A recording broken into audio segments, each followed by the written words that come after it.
यहाँ पर, क्या कहना चाहेंगे? आज उत्तर प्रदेश स्थापना दिवस का तीसरा दिन था, जहाँ पे हमारे पर्यटन एवं संस्कृति विभाग के द्वारा मुझे एक आमंत्रण मिला था, जिसमें भारतीय शास्त्रीय नृत्य कथक की एक छोटी-सी प्रस्तुति मैंने की, जो कि भगवान भोलेनाथ को समर्पित थी। और शुरुआत हुई पारंपरिक शिव रुद्राष्टकम से, उसके बाद पारंपरिक लखनऊ घराने का 3 ताल और अंत में राधा और कृष्ण से प्रेम से समर्पित एक छोटी-सी ठुमरी मैंने प्रस्तुत की। और बिल्कुल, आज का ये कार्यक्रम हमारे लखनऊ घराने की कथक को मेरी तरफ से एक श्रद्धांजलि, एक श्रद्धा सुमन और एक कहते हैं ना एक हाज़िरी था।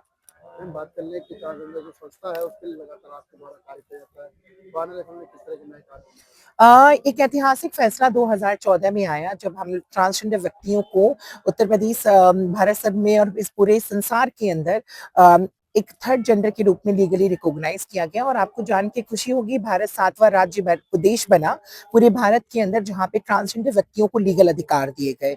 उसके बाद उत्तर प्रदेश सरकार ने एक बहुत सुंदर पहल करी और 2021 में उत्तर प्रदेश ट्रांसजेंडर कल्याण बोर्ड बनाया, जो कि हमारे यशस्वी मुख्यमंत्री श्री बाबा योगी आदित्यनाथ और भारतीय जनता पार्टी और संगठन ने मिलकर तैयार किया। और उस बोर्ड में पहली बार ट्रांसजेंडर व्यक्तियों को उपाध्यक्ष से लेके सदस्य और सलाहकार तक का अवसर मिला। और हम ही में से एक व्यक्ति को राज्य मंत्री तक का दर्जा दिया गया। और मुझे लगता है कि सड़कों पे बेबसी और लाचारी और फकीरी में जीवन जीने वाला ट्रांसजेंडर समुदाय आज समाज की मुख्य धारा में जुड़ के कंधे से कंधा मिला के काम कर रहा है।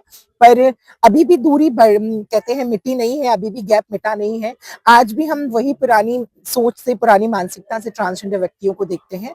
पर मेरा एक मुखर प्रयास है कि मैं मेरे जीवन की अंतिम सांस तक मैं ट्रांसजेंडर समुदाय को समाज की मुख्य धारा से जोड़ना चाहती हूँ। और मैं चाहती हूँ कि भिक्षावृत्ति का जो भाव है वो हमारे जीवन से भाग जाए और हमारे जीवन में एम्पावरमेंट, एजुकेशन, स्किल्स और एक तकनीक आ जाए, जिससे हम भी सामान्य पुरुष और महिला की तरह कंधे से कंधा मिला के काम कर सकें। बात कर लें अभी तक कितने लोग आपके समाज से आपके साथ जुड़े हुए हैं?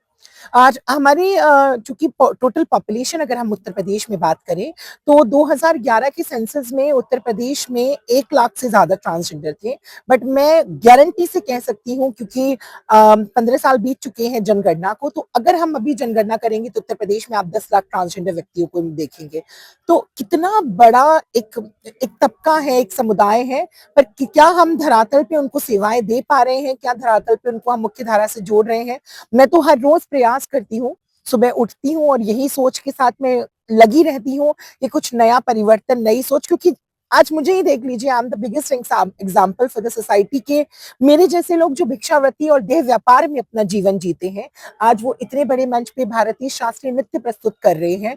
हमें कहा जाता है कि आप लोग तो बेइज्जत हो, आप लोग तो अश्लील हरकतें करते हो, अभद्रता करते हो। पर मुझे लगता है कि भारतीय शास्त्रीय नृत्य तो एक ऐसी कहते हैं कला है, एक ऐसा साहित्य है, एक ऐसी ऐसी विधा है जो हमारे देश की धरोहर है, उत्तर प्रदेश की धरोहर है। क्योंकि मैं लखनऊ घराने से आती हूँ, तो मुझे लगता है ट्रांसजेंडर्स को अगर एक मौका मिलेगा तो भीख मांगना तो दूर की बात है, मुझे लगता है वो समाज में सदुपयोगी साबित हो सकते हैं और इस राष्ट्र और देश निर्माण में अपनी भूमिका निभा पूरा सकते हैं। इंट्रोड्यूस एक बार।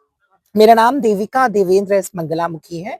मैं उत्तर प्रदेश ट्रांसजेंडर कल्याण बोर्ड की सदस्य सलाहकार हूँ और पिछले 20 साल से मैं भारतीय जनता पार्टी में एक छोटा सा दायित्व निभा रही हूँ, और उसके साथ साथ पशुओं के अधिकारों के लिए, क्योंकि अभी एक मुद्दा आप लोगों के जहन में बहुत आ रहा है, कुत्ते कुत्ते कुत्ते, यानी कि अभी आप देखेंगे सब लोग कुत्ते के पीछे पड़ गए। तो आपके चैनल के माध्यम से मैं एक रिक्वेस्ट करना चाहती हूँ कि अगर प्रकृति ही नहीं होगी, समाज नहीं होगा, तो हम मनुष्य जाएंगे कहाँ? तो मीडिया ने जो दिखाया है आवारा कुत्ते, पागल कुत्ते, ये कुत्ते आवारा नहीं है, ये हमारे कुत्ते हैं, हमारे सामुदायिक स्वान है, और उनकी रक्षा करना, उनको भोजन देना हमारा सनातन धर्म सिखाता है। Thank you so much.